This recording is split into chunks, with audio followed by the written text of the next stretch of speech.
سورہ توبہ کی آیت نمبر 17 ہے۔ اعوذ باللہ من الشیطان الرجیم، بسم اللہ الرحمن الرحیم۔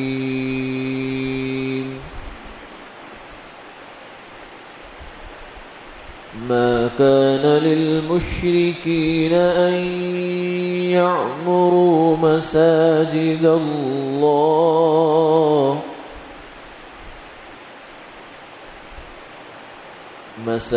الله شاهدين على أنفسهم بالكفر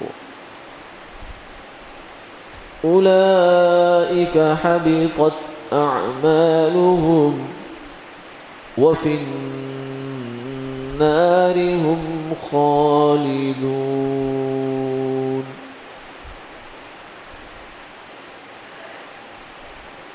صدق اللہ العظیم۔ مشرکوں کا کام نہیں کہ وہ آباد کریں اللہ کی مسجدیں جبکہ وہ تسلیم کر رہے ہوں اپنے اوپر کفر کو۔ وہ لوگ خراب گئے ان کے عمل اور آگ میں رہیں گے وہ ہمیشہ۔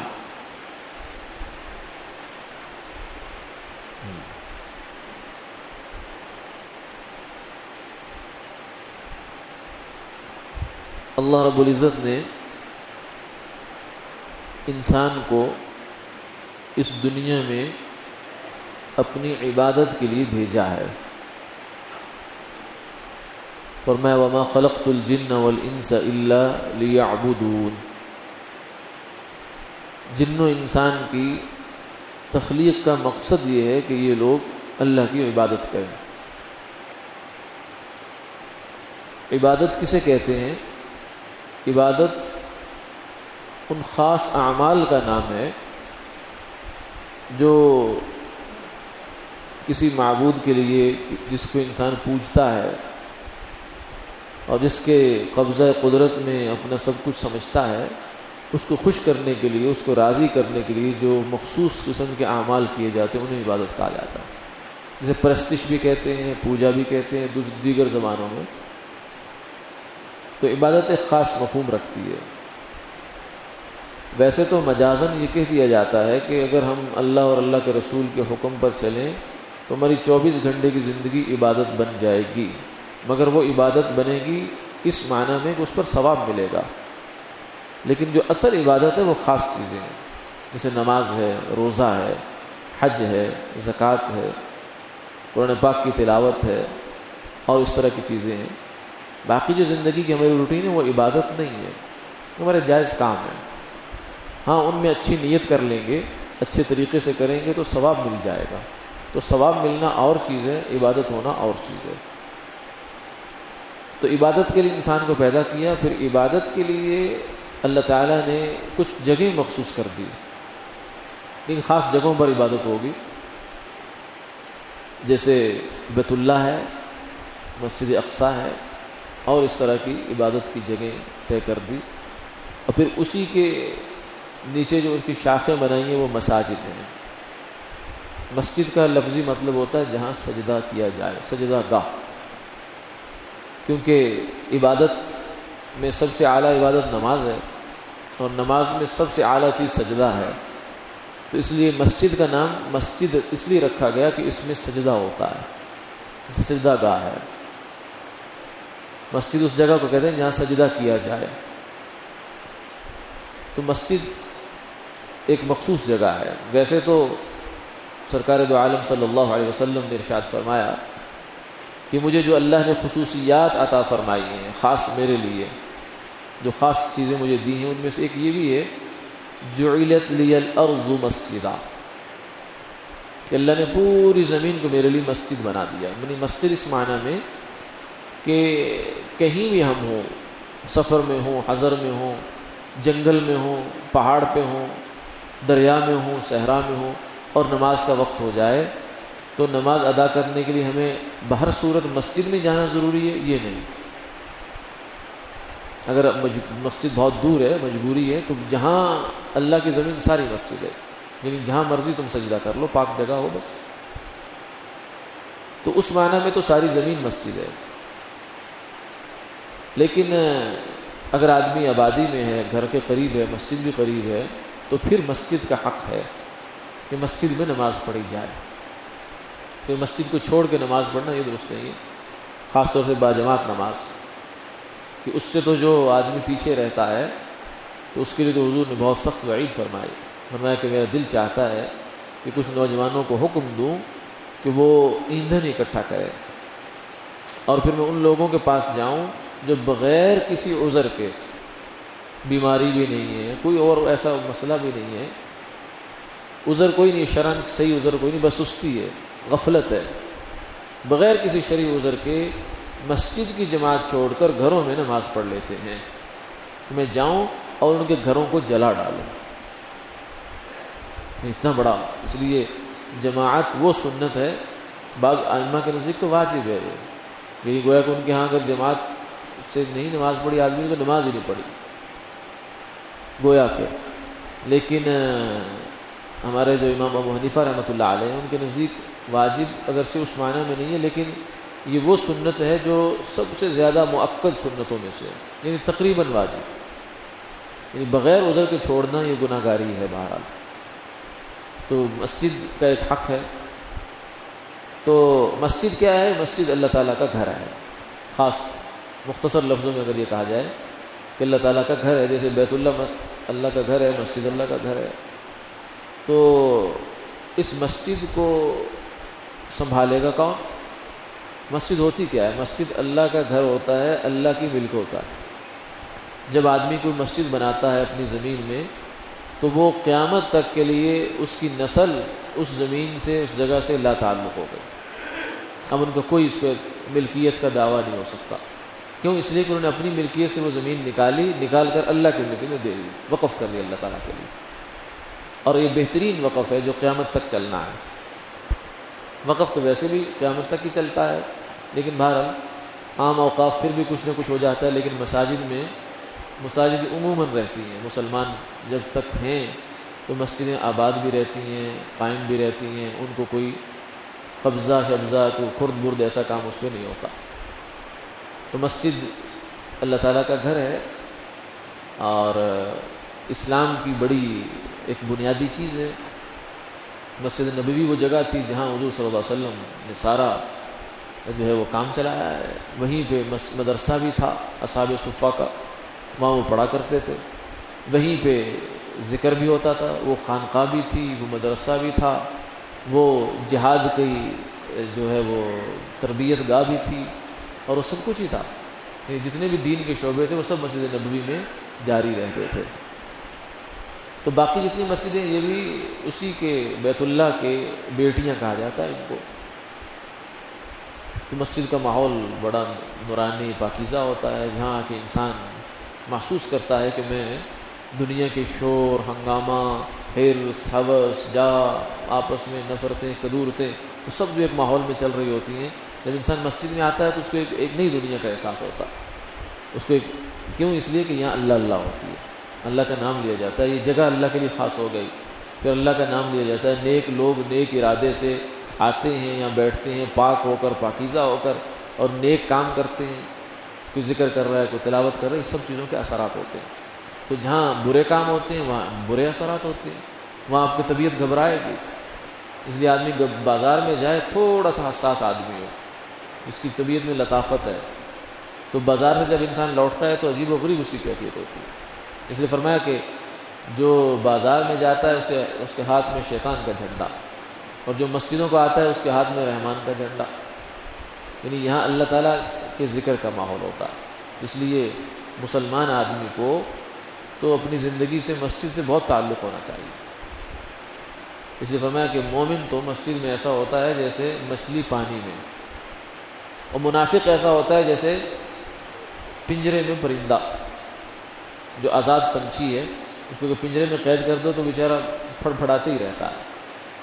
تو جس آدمی کے دل میں ایمان پوری طرح نہیں ہے، منافق ہے وہ، تو وہ مسجد میں آ کے پریشان رہے گا، لیکن مومن آدمی کو تو یہاں اپنی غذا ملتی ہے۔ تو مسجدیں جتنی بھی ہیں ان کے بارے میں فرمایا کہ اس کے تولیت یا اس کی ذمہ داری اور انتظام یہ کافر کو نہیں جا سکتا۔ کیوں؟ اس لیے کہ کافر کا مسجد سے کیا تعلق؟ جو خاص یہ آیت ہے آج کی، اس میں اصل میں تو یہ بیت اللہ کے لیے ہے کہ جب فتح مکہ ہو گیا تو اس کے بعد آپ صلی اللہ علیہ وسلم نے رفتہ رفتہ جو احکامات ہیں شریعت کے ان کو لاگو کرنا شروع کر دیا۔ ایک سال تک تقریباً ایک ایسی صورتحال چلتی رہی کہ مسلمان بھی بیت اللہ میں عبادت کر رہے تھے، بت تو اگرچہ نکال دیے گئے سارے، وہ تو فتح مکہ پر آپ نے سب کو نکال دیا وہاں سے، لیکن تقریباً ایک سال کا دوران ہی ایسا چلا ہے کہ اس میں ابھی کچھ قبائل عرب کے مسلمان نہیں بھی ہوئے تھے، اور کچھ وہ قبیلے تھے جن سے معاہدہ چل رہا تھا، اور ایک ابھی 9 مہینے کی مدت ان کی باقی تھی۔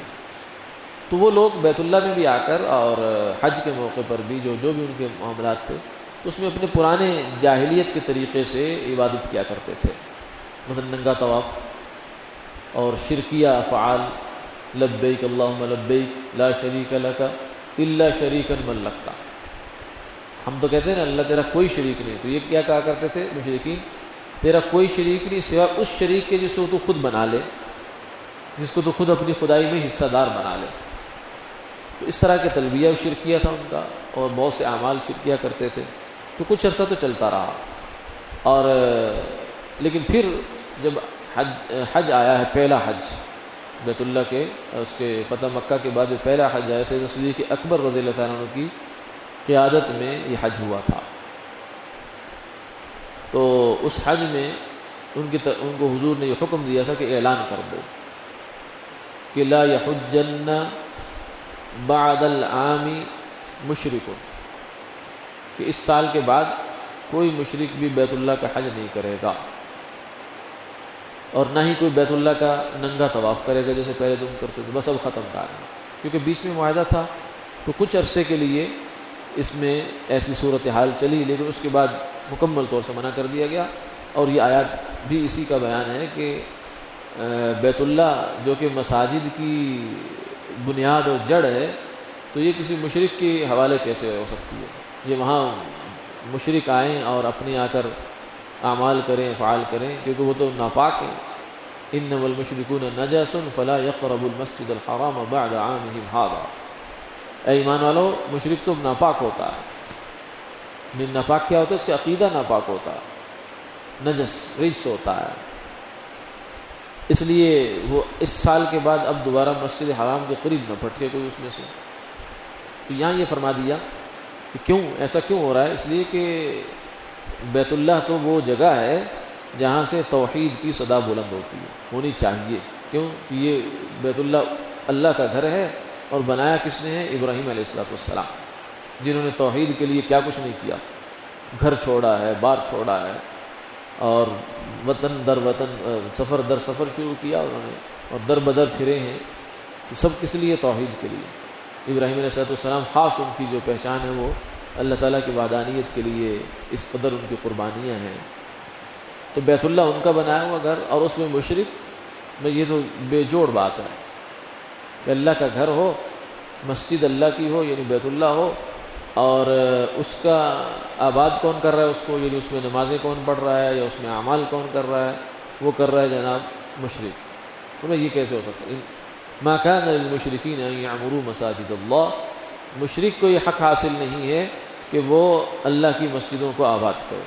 کیوں؟ اس لیے کہ وہ آباد کرنے کا مطلب کیا ہوگا؟ مسجد آباد کیسے کرنی ہے؟ مسجد آباد ہوتی ہے اعمال سے۔ مسجد نہ اچھے جو ہے وہ پتھر لگانے سے، نہ اچھی لائٹیں سے، یہ سب چیزیں یہ تو ثانوی ہیں، اصل ہوتا ہے آبادی۔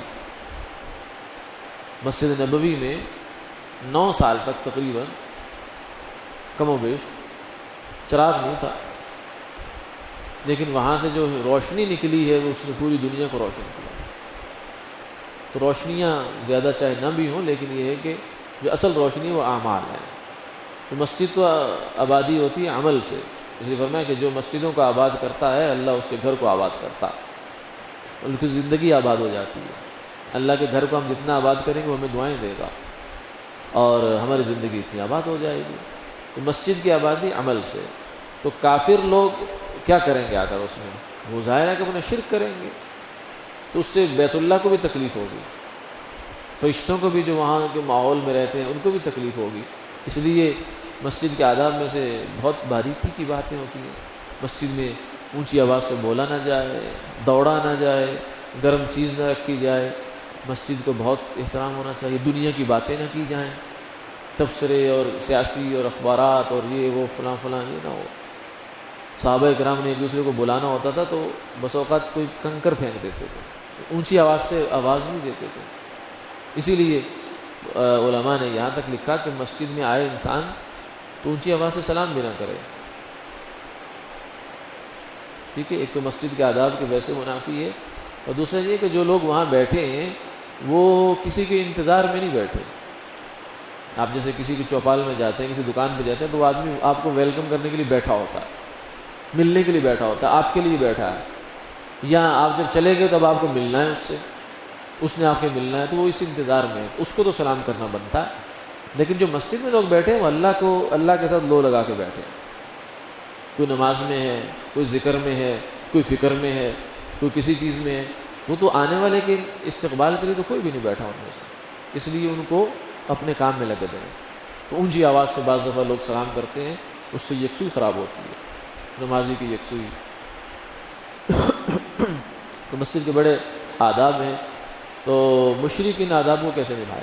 وہ تو بنیادی اس کی یہ ہے کہ وہ شرک کرتا ہے، اور شرک کیا ہے؟ حبطت اعمالهم لئن اشرکت لیحبطن عملک، اگر تو شرک کرے گا تو تیرے عمل ضائع ہو جائیں گے۔ تو مشرک کا ہر عمل ضائع، ہر عمل آگ لگ رہی ہے اس کو، چاہے جو مرضی کر لے۔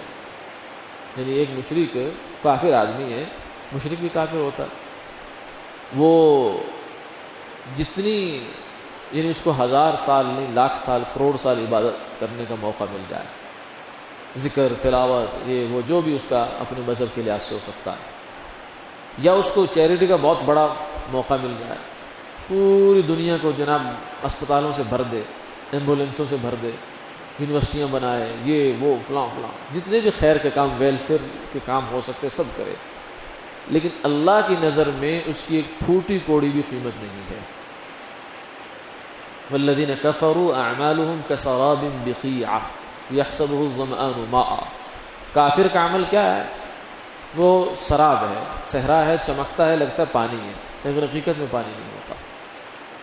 اللہ کی نظر میں اس کی کوئی ویلیو نہیں ہے۔ جبکہ مسلمان جس نے کلمہ پڑھ لیا وہ ایک کھجور صدقہ کرتا ہے تو فرمایا اس کو اللہ اتنا بڑھاتے ہیں بڑھاتے ہیں بڑھاتے ہیں کہ اونٹ پہاڑ تک پہنچ جاتی ہے۔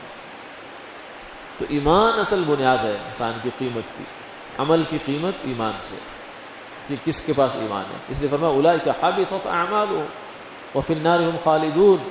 یہ کیا آباد کریں گے مسجدوں کو، ان کے تو پلے کچھ ہے ہی نہیں، یہ جو کام کر رہے ہیں ضائع ہو رہا ہے، بلکہ الٹا ان کے لیے وبال بن رہا ہے۔ ہم فی النار خالدون، انہوں نے ہمیشہ ہمیشہ اس عمل نے ان کو، یعنی اگر کافر کو یہ بھی ہوتا نا کہ چلو عمل ضائع ہو گیا تو زیرو، نہ کچھ لیا نہ کچھ دیا، ایسا بھی نہیں ہے، بلکہ اس کا ہر عمل اس کو جہنم میں مزید گہرائی میں ڈال رہا ہے،